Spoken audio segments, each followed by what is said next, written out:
Boa noite, meus queridos alunos. Nesta aula de epidemiologia, nós vamos ver como nós podemos medir o risco e as causas de algumas doenças. Qual seria a metodologia? Então, o processo de desenvolvimento de uma doença, ela geralmente é desencadeada em função de diversos fatores que a ocasionaram. Então, a primeira pergunta que a epidemiologia tenta responder é como é o comportamento da doença e depois qual seria a causa dessa doença. Além disso, também objetivo fazer o levantamento do grau de risco, o que agrava a ocorrência dessa doença, o que pode contribuir para o aumento da prevalência da doença. E qual é o objetivo, então, da epidemiologia estabelecido posteriormente todos esses estudos? É prevenir que essas ocorrências, que essas doenças venham a ocorrer e também promover a saúde na população. Por que então que a gente estabelece a causa de uma doença? Conhecido então o que causa uma determinada doença, é possível estabelecer quais medidas devem ser realizadas pelos agentes de saúde, pelas instituições, para prevenir essa doença. O conhecimento do processo do que causa essa doença também pode auxiliar no processo diagnóstico, uma vez que alguns sintomas eles se apresentam em mais de uma doença. Então, fazendo o levantamento do que causa essa doença e ao fazer a clínica com o paciente perguntando quais condições ambientais, quais condições genéticas ele apresenta, através de exames clínicos também, é possível então estabelecer um diagnóstico mais correto. E a partir disso, estabelecido o diagnóstico, pode-se fazer então um tratamento, que pode ser um tratamento curativo, como pode ser também um tratamento paliativo, que ameniza os sintomas da doença para que o corpo responda. E no caso de doenças crônicas, não há cura e a pessoa permanece, então ela é tratada para diminuição dos sintomas, mas infelizmente não há cura no caso de doenças crônicas. Para que algo seja considerado uma causa suficiente, para que seja considerado causa, obrigatoriamente, o que está sendo avaliado tem que anteceder o desfecho, tem que anteceder a doença. Então, a causa sempre vem antes da doença. Qualquer fator para ser considerado causa tem que vir antes da doença. Então, nós temos causas que vão ser consideradas suficientes e outras causas que vão ser consideradas necessárias. A gente considera como causa suficiente quando, ao ocorrê-la, inevitavelmente a pessoa ela vai apresentar a doença. Então, já a causa necessária é quando a doença ela só ocorre quando apresenta aquela determinada causa, tá? Então, às vezes, tem doenças que tem mais de uma causa e pelo menos uma causa tem que ser necessária. Essas causas, então, podem ser genéticas, né, oriundas de uma predisposição genética, por genes defeituosos, ou uma certa predisposição, ou devido a causas ambientais, quando tem contato com agente infeccioso ou com algum contaminante, no caso de doenças causadas por produtos abióticos, fatores abióticos. Geralmente, as doenças apresentam um conjunto de fatores, não tem apenas uma causa, mas tem um conjunto de fatores que vão culminar numa doença. E a gente vai dizer, dentre esses fatores, a fração atribuível quando aquela causa leva a um aumento da prevalência da doença, tá? Então, pode ser uma causa que não é nem suficiente nem necessária, mas sim uma causa atenuante, que aumenta a prevalência da doença. Que mais na ausência dela, a doença pode ocorrer mesmo assim, tá? Então, nem sempre uma fração atribuível vai ser suficiente, não precisa ser uma causa suficiente, uma causa necessária, mas obrigatoriamente uma fração atribuível leva a um aumento da prevalência da doença. Aqui um pequeno esquema demonstrando as causas da tuberculose. Então, para que a doença, o que é o desfecho? A doença, a tuberculose. Qual é a causa da doença? O processo de infecção pela bactéria em um hospedeiro suscetível, tá? E a gente tem outros fatores aqui que vão contribuir para que ocorra uma maior prevalência da tuberculose, tá? Que seriam o quê? Fatores genéticos, a desnutrição do hospedeiro, a aglomeração domiciliar aumenta a exposição à bactéria, então aumenta os riscos à infecção. A pobreza geralmente está associado a padrões inadequados de higiene do ambiente e do indivíduo, aumentando então a exposição à bactéria, o risco, a maior chance de exposição à bactéria e, consequentemente, a infecção. Mas aqui a infecção vai ser a causa necessária. Sem a infecção, não há o estabelecimento da tuberculose. Outros conceitos importantes. A gente tem que lembrar que toda doença, ela apresenta uma cadeia de causas. A maioria das doenças apresentam mais de uma causa. Ou então uma causa, no caso das doenças infecciosas e diversos fatores de risco. Então pode haver uma causa única, como pode haver também causas múltiplas. Além dessas causas, existem também fatores de risco, que seriam então situações ambientais que aumentam a prevalência da doença. O conhecimento da contribuição de cada uma dessas causas é difícil porque geralmente há uma cadeia de causas, ou seja, existe mais de uma causa, e essas causas elas estão em interação. Então, uma causa pode atenuar, aumentar o potencial de uma outra causa em aumentar a prevalência da doença. Então, aqui o exemplo do câncer do colo de útero, ele vai apresentar duas causas necessárias. Ou o paciente deve apresentar uma desativação dos genes supressores de tumor. Então, todas as mulheres vão apresentar genes que inibem o surgimento de tumores. E o câncer do colo de útero só vai surgir quando houver uma desativação desses genes.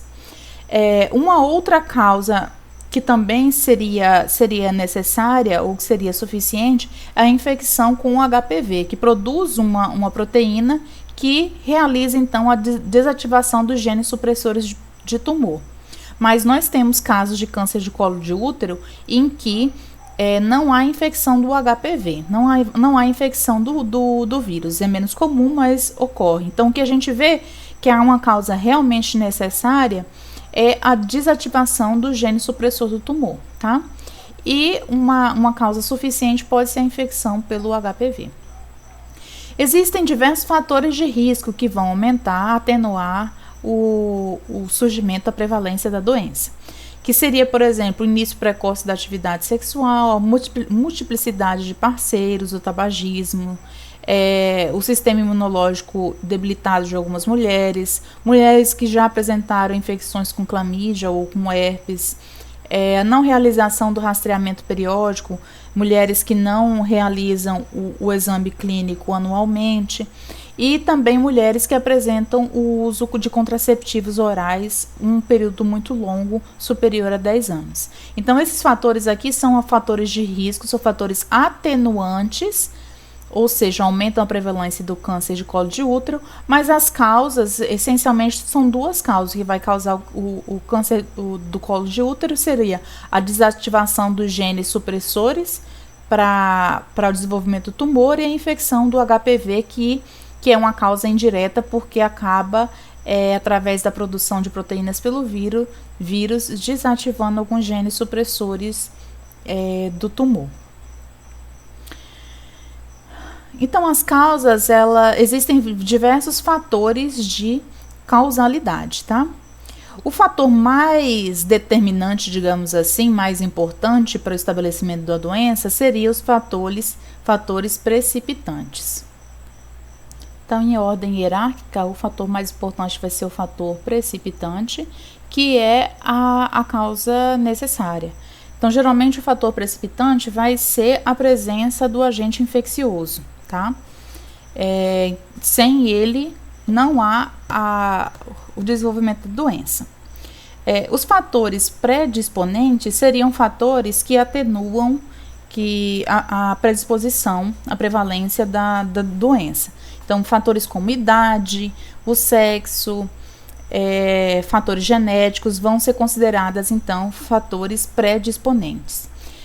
Fatores capacitantes ou incapacitantes seriam fatores indiretos para, por exemplo, são fatores que levariam, então, à exposição desses fatores precipitantes, tá? Então, fatores incapacitantes do indivíduo. Então, geralmente, fatores incapacitantes são fatores que contribuem para a exposição do agente infeccioso, que é um fator precipitante. Precipitante, para ficar fácil para vocês lembrarem, precipitante é o que vai precipitar, causar a doença, obrigatoriamente. Predisponentes seriam o que vão aumentar a prevalência, a predisposição da doença, idade, fatores genéticos, gênero. Incapacitantes seriam fatores inerentes ao ambiente do indivíduo que levam à exposição maior aos fatores precipitantes, como, por exemplo, a escolaridade, a higienização, principalmente o nível social, enquanto que os capacitantes seriam fatores que contribuem para uma menor prevalência da doença. Então, se a pessoa tem uma alimentação adequada, uma nutrição adequada, acesso a serviços de saúde que diminui a prevalência da doença, é um fator capacitante. E um fator incapacitante, lembrem que é a incapacidade do indivíduo de se defender daquela doença. Então, é um atenuante da doença.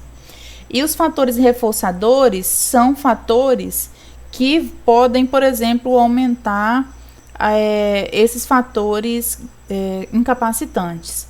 Então, condições ambientais, quando o indivíduo ele precisa frequentar, se tanto o ambiente dele de moradia como de trabalho é inóspito e levam a maior exposição ao agente causador o agente infeccioso, então ele tem fatores reforçantes.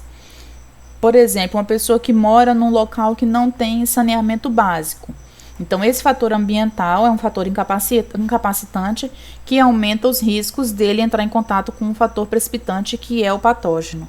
Se no seu trabalho ele trabalha, por exemplo, com atividades informais de reciclagem de resíduos urbanos, ele tem contato com lixo, ele vai ter maior contato, então, com agentes patógenos.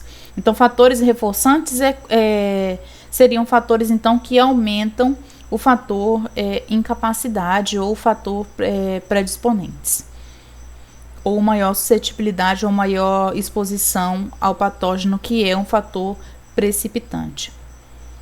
Dessa forma, a gente pode dizer que há uma hierarquia de causas. A gente vai considerar causas proximais, quando são causas diretas. O agente infeccioso é uma causa direta.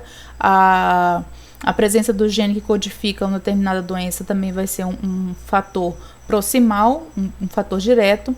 E o distal seria indireto. Então, em função da pessoa não apresentar saneamento básico na sua casa, ela vai ter uma maior exposição ao agente patogênico. Então, a ausência do saneamento vai ser um fator, em termos de causa, um fator distal. Como é que se pode estabelecer a causa de uma doença? A gente falou aqui de vários fatores, né? Separou os fatores, os tipos de causa. E como é que a gente determina que exatamente aquilo vai ser considerado como a causa de uma doença? A primeira coisa que um fator deve apresentar para ser determinado como causa de uma doença é a relação temporal. Então, obrigatoriamente, a causa tem que preceder o efeito, tá? A causa tem que vir antes da doença. Sempre, sempre, sempre o ser humano ele vai ter primeiro contato com a causa para depois desenvolver a doença.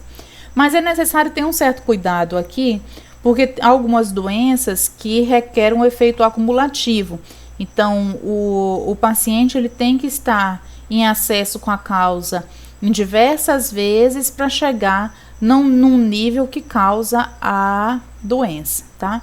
É o exemplo, por exemplo, da contaminação química desencadeada por uma doença. No caso da neuropatia periférica, que causa dormência nos membros, diminuição na movimentação, perca de musculatura, ela é decorrente da contaminação de chumbo e de mercúrio, tá? Esses dois metais pesados são considerados contaminantes químicos, mas pequenas concentrações não chegam a causar a neuropatia periférica. Então, a neuropatia periférica é o efeito, a contaminação com mercúrio e chumbo é a causa da neuropatia periférica, ok? Lembrando que neuropatia periférica pode ser causada por outros fatores além da contaminação com chumbo e mercúrio. Mas nem toda pessoa que tem contato vai desenvolver a doença. É necessário que a pessoa entre em contato com um nível de toxidez suficiente para causar, então, essa doença, que é a neuropatia periférica. As causas têm que ser plausíveis, e isso vai ser limitado pelo conhecimento que se tem de uma doença. Então, primeira etapa, o agente de saúde identificou uma doença, vamos supor que a doença seja nova. A primeira etapa é estabelecer quais são os sintomas associados àquela determinada doença, ok? Depois que é fechada a sintomatologia da doença, é necessário, primeira coisa, determinar se essa doença é uma doença infecciosa ou não infecciosa. Se existe algum agente, tá? Micro-organismo ou um eumento que causa a doença, tá? Conhecendo, então, esse é o primeiro ponto de se conhecer a causa. Com base na coleta de sangue, de urina, de fezes, dependendo do tipo da doença, vai ser então identificado o agente causador, tá? Então, a presença desse micro-organismo. Aí, lá no início da aula de microbiologia, a gente falou de postulado de Koch, né? Que um micro-organismo vai ser considerado agente patogênico quando eu tiro de uma pessoa doente, coloco numa sadia, mas em humanos a gente não pode fazer isso, os testes são feitos geralmente com animais. Coloco num indivíduo sadio, esse sadio vai ter que desenvolver a doença, eu retiro do doente novamente. E o que eu conseguir isolar do doente vai ter que ser igual do primeiro doente que foi retirado, o agente patógeno. Então, para agente infeccioso é bem fácil a plausibilidade, porque já existe alguns protocolos de estudo. E a medicina já está bastante avançada, então dependendo do conjunto de doenças, a gente já sabe que, por exemplo, síndrome respiratória provavelmente vai ser causada por vírus. Então, já vai ser tentado identificar qual vírus que está presente nas mucosas causando aquela determinada infecção. E quando não se tem conhecimento científico suficiente em relação à doença, a plausibilidade dessa doença acaba ficando comprometida, tá? Então, primeira etapa é fazer um conhecimento de como é a atuação dessa doença. Depois, agente causador patógeno. Se não for uma doença infecciosa, aí é mais difícil, eu tenho que conhecer qual é o mecanismo de atuação da doença, se leva a produção de glóbulos brancos ou não, se aumenta a pressão arterial, dilatação de vasos, o que a doença causa no indivíduo para posteriormente ser associado às causas, tá? Então, sempre o quanto uma causa é plausível é dependente do conhecimento do processo de desenvolvimento da doença. A causa, para ela ser estabelecida para uma determinada doença, ela tem que apresentar consistência. E quando é que eu digo que uma causa ela é consistente? Quando em diversos estudos os pesquisadores encontraram aquela causa associada àquela doença. Isso é a repetibilidade dos estudos, tá? Então, se em 10 estudos se encontrou para aquela nova doença sempre o mesmo agente causador, a gente já tem dados consistentes para estabelecer que aquele micro-organismo é o agente causador. É necessário verificar também a confiabilidade dos estudos. Então, existem diversas revistas médicas com maior credibilidade, menor credibilidade. Quanto maior a credibilidade da revista, mais bem escrito, bem elaborado deve ser o estudo para se conseguir publicar, tá? Então, geralmente, a confiabilidade do estudo, ele está associado a um número de amostras. Quanto maior o número de pacientes observados, maior é a confiabilidade desses estudos, tá? Então, se dentre todos os artigos que vocês pesquisaram no seu TCC, um dos artigos não reporta aquela causa, você não pode dizer que aquele fator não é causa da doença. Principalmente se naquele estudo tiver um número muito limitado de amostras. Um exemplo prático disso é a polêmica em relação à efetividade da hidroxicloroquina, porque os primeiros estudos tinham um número muito pequeno de pacientes, aquele estudo publicado por médicos da França. Uma outra fator que aumenta a confiabilidade do estudo é a amostragem aleatória. Se um médico pega os pacientes simplesmente que ele atendeu a publicar um estudo, esse estudo é de baixa confiabilidade. Agora, se o estudo é conduzido por uma universidade e essa universidade ela tem relação com diversos hospitais e dentre esses hospitais é amostrado alguns pacientes para se realizar o estudo, tá? Então, a escolha dos pacientes é por sorteio, é aleatória. Esse estudo é mais confiável. Porque pode acontecer de, por exemplo, um determinado pesquisador, um determinado médico, ele quer dizer que ele encontrou o tratamento para determinada doença. E ele vai e publica só com os pacientes dele que deram certo no tratamento. Então, o correto é que o número de amostras seja elevado e os pacientes que foram utilizados no estudo, eles sejam determinados por sorteio de forma aleatória, sem escolher. Uma outra forma de dar consistência a uma causa para uma doença é a realização da meta-análise. O que é a meta-análise? Vocês podem fazer uma meta-análise, que seria a leitura de diversos artigos e ver quais informações se repetem em cada um desses artigos. Então, vamos supor que uma determinada doença, para o AVC, por exemplo, a hipertensão, ela vai ser considerada como um fator de risco. Então, se isso for encontrado de forma consistente em todos os artigos que foram lidos, tá? Eu tenho que compilar vários estudos, ler vários artigos, eu posso publicar uma revisão, ou eu li esses artigos e eu encontrei isso, isso e isso. Então, essa etapa já seria uma segunda etapa dos estudos. A princípio, eu tenho esses artigos tentando estabelecer causa, e a meta-análise seria uma segunda etapa em que um pesquisador ele vai reunir informações de todos esses artigos e apresentar se essa informação, se a causa que é indicada por eles, ela apresenta consistência. O que seria essa consistência? A repetibilidade. Em todos os estudos eu encontrei que a hipertensão é um fator de risco para AVC. Aqui um exemplo de meta-análise. Para cada um desses pontos aqui, eu tenho o artigo que foi lido, tá?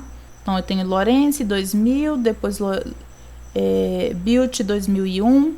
O quadrado representa a área de contribuição do estudo e o risco ele pega o intervalo de confiança para mais e para menos do valor que foi encontrado, tá? Então, eu tenho aqui a razão, ou DDS, para risco relativo de fenda palatina em filhos com mãe que fumaram na gestação, ok? Então, nesse caso que ele fez a meta-análise, ele leu todos esses artigos e no artigo dele vai apresentar os dados de todos os pesquisadores e tentar encontrar, então, um refino do dado a partir do que já foi publicado. A causa ela deve apresentar obrigatoriamente uma elevada força de associação. O que é a força de associação? o quanto há um aumento do risco da prevalência da doença em função daquele fator, ok? Então, está aqui, o que é a força de associação é medida pelo risco relativo, que é o quê? O quanto a causa confere maior probabilidade de uma determinada doença, tá? Então, por exemplo, o risco de você ter um câncer de pulmão é 2 vezes maior quando você fuma. Então, esse risco relativo, na literatura cita que quando o risco relativo for superior a 2, é um risco bastante forte. Então, quando é forte, você já pode estabelecer que aquele fator é uma causa para a sua doença.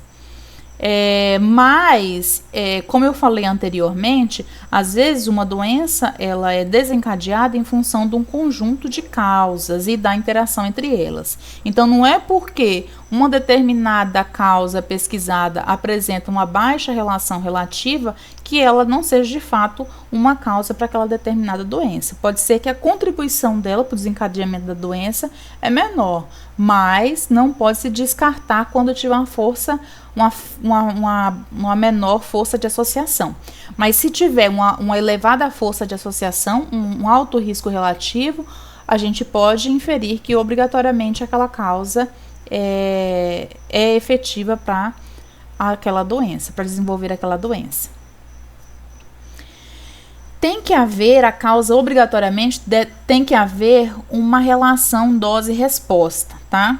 Aqui nesse gráfico a exemplificação da cardiopatia isquêmica em função da pressão arterial. Então, à medida que tem um aumento da pressão arterial, tá? À medida que aumenta a pressão arterial, também aumenta a cardiopatia isquêmica. Então, a gente vê aqui uma correlação, né? Uma correlação positiva. Vocês lembram quando eu dei aula de correlação, eu falei que geralmente correlação ela é empregada para verificar a probabilidade, um estudo prévio para ver se aquele fator é causa para uma doença, tá? Então, se tiver uma elevada correlação, essa correlação pode ser positiva como pode ser negativa. No caso de nutrição, geralmente, quando eu tenho uma maior nutrição, eu tenho a menor taxa de doença. Posteriormente, quando já está estabelecido que aqui a pressão, nesse caso, a pressão arterial desencadeia uma maior prevalência de cardiopatia isquêmica, pode ser estabelecida então uma análise de regressão para ver a contribuição, qual é a inclinação dessa reta aqui, que obrigatoriamente vai dar a proporção do aumento da pressão arterial desencadeando em maior número de cardiopatia isquêmica. Aqui um outro exemplo, tá? Eu tenho as porcentagens de indivíduos com perda auditiva devido à exposição ao ruído no local de trabalho. Então, a gente vê que o nível de ruído durante 8 horas, então, quanto mais alto o ruído, a gente tem uma maior porcentagem de indivíduos, tá? E à medida que aumenta o tempo também, de 5 para 10 para 40, eu saio de 36, 71 para 64%. Então, eu sei que tanto o aumento do nível de decibéis, do volume, quanto o tempo de exposição, acarreta num aumento de perda auditiva em cada um dos indivíduos. Para que um outro aspecto da causa é a reversibilidade. Então, geralmente, quando um fator é considerado causa de uma doença, ao retirar essa causa, eu vou ter uma menor prevalência da doença, ou então eu não vou ter a presença da doença, tá? Mas geralmente a reversibilidade é um fator, exceto no caso do agente contaminante, que quando eu suprimo o agente contaminante não há a causa da doença, né? Não é observada a doença, mas geralmente a reversibilidade está associada em fatores de risco, diminuindo a prevalência da doença. Então, nesse caso aqui, nesse artigo, ele verificou, então, fatores de risco associados ao glaucoma. E ele observou, por exemplo, aqui, eu tenho uma alta porcentagem, cerca de 90% dos pacientes com glaucoma apresentavam pressão interna elevada. Um outro fator, uma outra causa bastante importante é o histórico familiar. Então, provavelmente tem genes aqui que contribuem. Então, a primeira causa, digamos assim, do glaucoma seria a pressão interna elevada. Depois, o histórico familiar, fatores genéticos estão contribuindo para o glaucoma. Pressão arterial e o uso de corticoides, tá? Depois a gente tem outros fatores com menores contribuições, elevando para, nesse caso aqui, destes menos de 20%. Miopia, hipermetropia, doenças neurológicas e pacientes jovens têm baixo risco.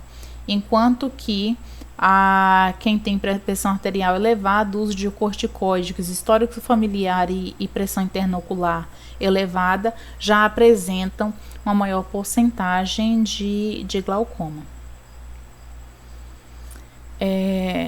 A causa ela pode ser verificada em função do delineamento de estudo, tá? A gente viu nas aulas anteriores diversos tipos de estudos. Então, eu tenho um ensaio clínico randomizado, que é um ensaio experimental.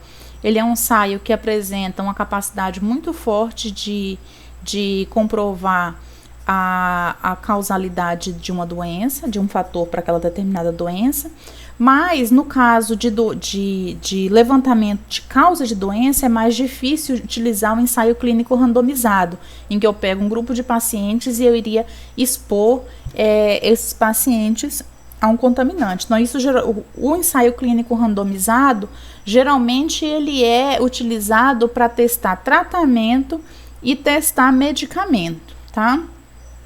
Para estabelecimento de causas, são utilizados outros estudos, que seria o estudo de corte, o estudo de casos e controles, estudos transversais e estudos ecológicos, tá?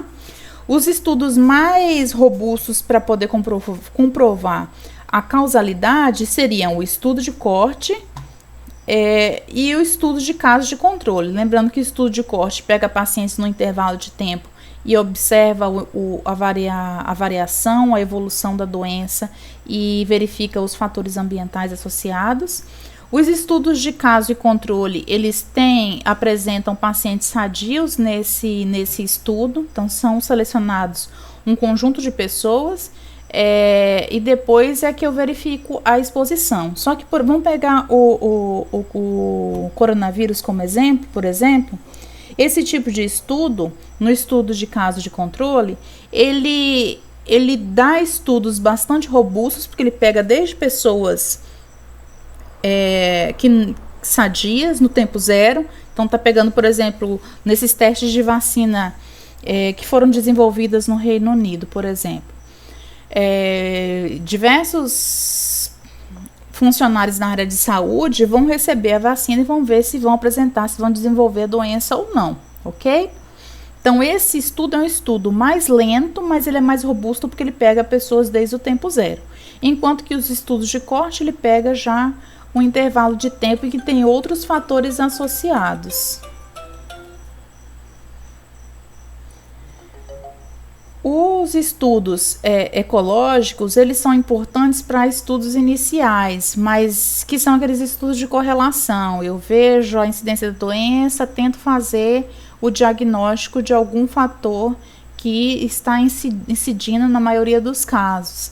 Então, os estudos ecológicos, eles requerem outros estudos para posteriormente a poder comprovar que aquela causa é de fato a causa para uma determinada doença. Então, antes de, por exemplo, ter conhecimento que a neuropatia periférica era causada por contaminação por chumbo e por mercúrio, foi necessário, então, fazer um diagnóstico com esses pacientes.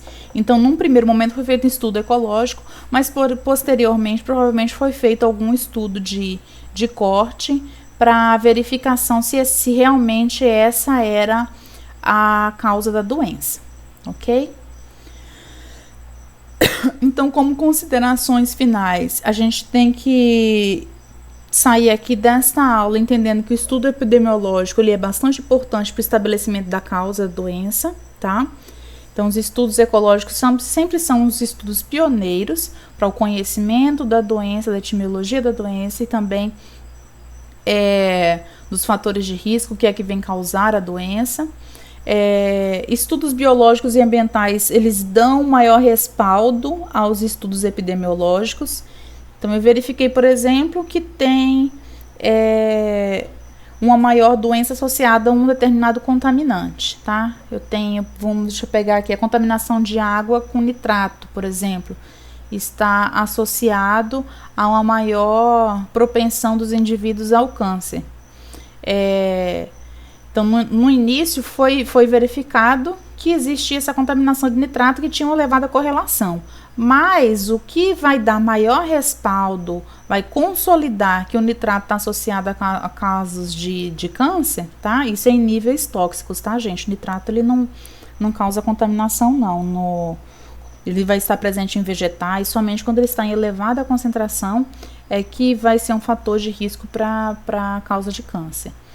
Mas a partir do momento que eu tenho conhecimento que o nitrato, ao ser metabolizado para o nosso organismo, ele é convertido em nitrosamina, e a nitrosamina é que é um fator de risco para predisposição, para prevalência de câncer, esses conhecimentos, então, biológicos, eles estão dando respaldos aos estudos epidemiológicos e estabelecimento da causalidade, ok?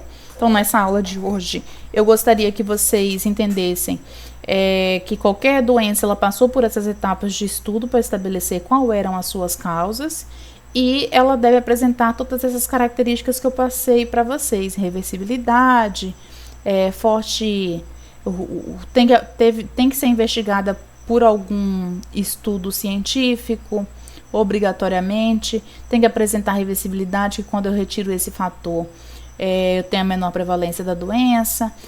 Tem que ter uma relação de dose-resposta, que pode ser positiva, quando aumenta a causa, aumenta o efeito, que seria o caso da doença. Tem que apresentar uma forte força de associação.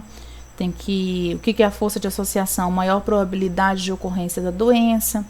Esses dados, eles que são observados, uma causa só é estabelecida como provável causa de uma doença quando os dados, a informação verificada, ela se repete em diversos estudos, ou seja, ela tem uma certa consistência. É plausível com o que se conhece da biologia da doença, e tem que ter essa relação temporal da causa sempre vir antes do efeito. Então é isso, bons estudos para vocês, e nós fechamos a relação de causa e efeito.